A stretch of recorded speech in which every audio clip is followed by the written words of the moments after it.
Здравствуйте, это проект «Своих не бросаем». С вами Лиана Кириллова. И Артур Галеев. Здравствуйте. Гость в нашей студии сегодня – командир 6-й роты батальона имени Александра Достовалова Ренат Уразбаевич Культуманов, позывной «Туман». Приветствуем вас. Я очень рад вас приветствовать на родной земле Башкортостана. Здравствуйте. Ренат, и прежде чем мы перейдем к беседе, давайте посмотрим одно видео. Решил вступить в батальон, потому что наша страна, Россия, наша Родина нуждается в нас, подготовленных, сильных ребятов, готовы защитить Родину, помочь Донбассу и освободить украинскую землю от нацизма. Ренат, это июль 2022 года, отправка батальона Достовалова. И так получилось, что в тот момент я брала у вас как раз интервью. А вот сейчас какие у вас эмоции от просмотра этого видео? Да, честно говоря, я даже забыл об этом интервью. Но я помню этот момент, помню свою установку, которую я давал перед отправкой. Для себя я принял решение, что я должен находиться там с оружием и защищать свою родину, интересы своей страны. Ренат, а вот, так сказать, интересы, это понятно. А вот боевой настрой, как был тогда, он сейчас остался тот же самый? Ну, это большая работа над собой в первую очередь. Я служил в спецподразделениях. До этого мы проходили специальную подготовку именно к действиям, связанным в экстремальных ситуациях. Поэтому я, в принципе, я понимал, знал, что через что придется пройти. Я, в принципе, ко всему был готов. Основная задача, конечно, внутренняя борьба. Борьба со своими страхами, эмоциями. То есть такие чувства самообладания. Чтобы, самое главное, чтобы успеть вовремя принять правильное решение, очень важно. Для этого нужно сохранить это чувство самообладания. И действовать, и двигаться, и идти вперед. Ну там в зоне СВО это получается? Сложная обстановка там. И, конечно, я вижу людей, которые... Но есть те, которые не проходили то, через что я проходил. Как бы я был к этому готов. Я всегда парням говорю, настраиваю. Двигайтесь, идите вперед, делайте то, что должны, а остальное будь что будет. Все мы от Бога, и к Нему наше возвращение. И у каждого свое время, свой срок. Ну, «Туман», бойца с таким позывным в нашей республике уже знают многие. И во многом благодаря тому видео, которое вы снимаете в зоне СВО, башкирский батальон, да, очень часто эти видео публикуют. И вот одно из самых таких ваших нашумевших видео – это ваш «Привет Ван Дамму». Давайте посмотрим его. Передаем привет Жан-Клоду Ван Дамму от башкирского батальона.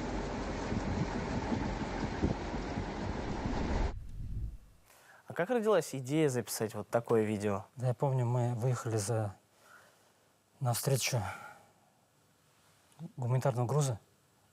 Приехала гуманитарка, приехали наши артисты, певцы, для нас концерт исполнили. Очень приятная была встреча. И как-то вот один из товарищей мне показал видео, где Ван Дамм, герой моего детства, как бы я на его фильмах рос, хотел быть таким же.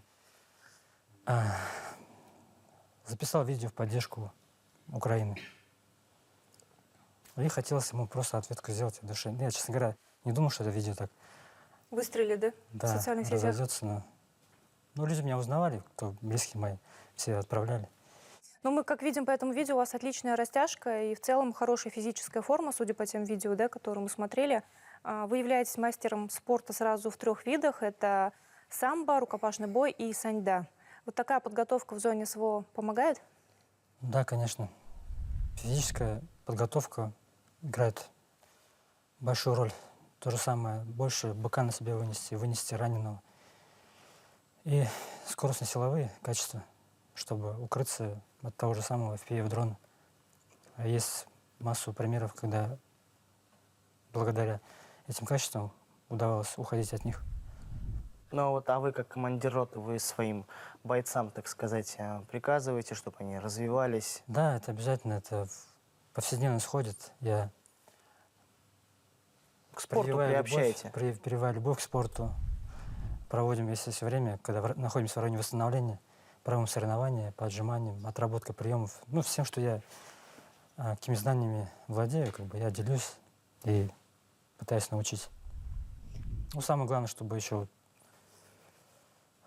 пригодились они, самое главное, наших. Потому что всякое может быть.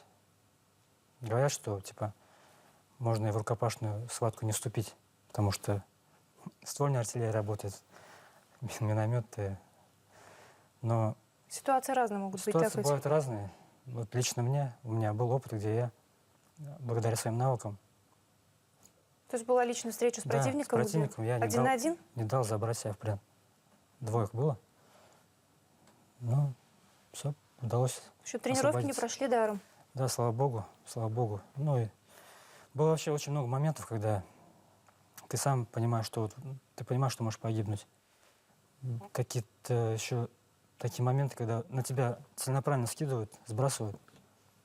Эвки там. Лично у меня где 6 сбросов было. 3 из них не сработало просто-напросто, а другие просто рядом. Или при обстреле на стороне противника я прыгаю в окоп, мне кричат: туман, там растяжка, а я уже там нахожусь, а растяжка не срабатывает. И вообще вот таких много моментов, в которые начинаешь верить, ну, выше силы, и чувствуешь, что помогает. Это все. Ну, говоря все-таки о физической подготовке, хотелось бы посмотреть еще одно видео, как у вас там проходят эти тренировки. Понятно, что тренажеров нет, но вы приспосабливаетесь, поэтому давайте посмотрим.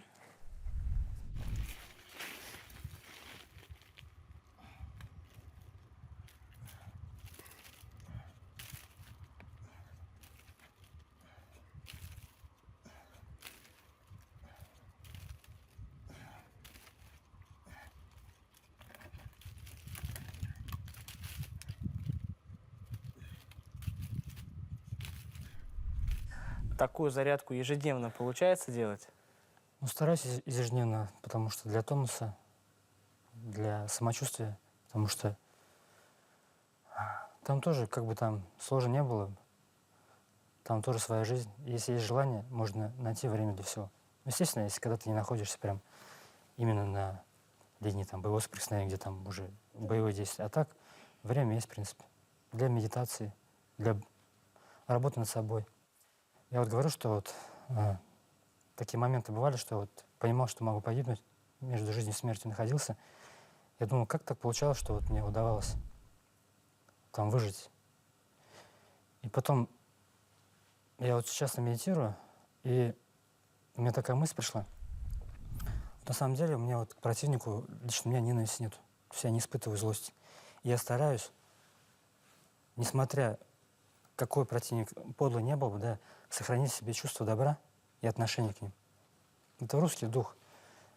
И у нас такие качества, ценности человеческие, они у нас есть сохранены. Как бы западным темным силам, этим врагам, которые не хотят, чтобы наша страна развивалась, как бы мы ни пытались они сломать это все, убрать, развалить нашу самодостаточность, наши чувства, духовно-нравственные ценности.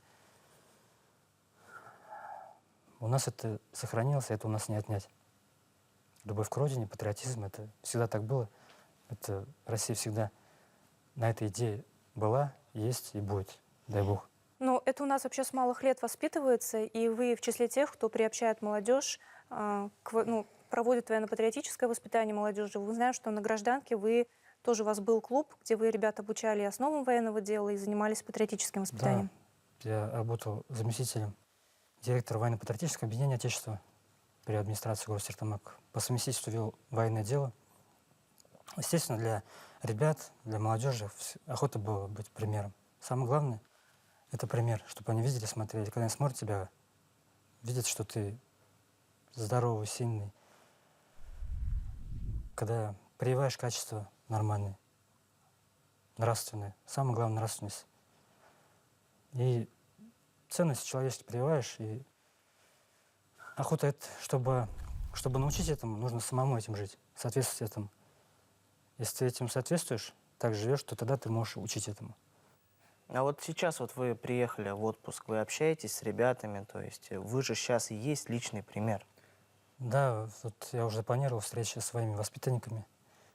Урок мужества Уроки провести. мужества провести и встретиться в Ишимбае. У нас кадетский корпус находится имени Героя Героя Александра Да. Достовалова. Батальон, который носит наше название. Вот.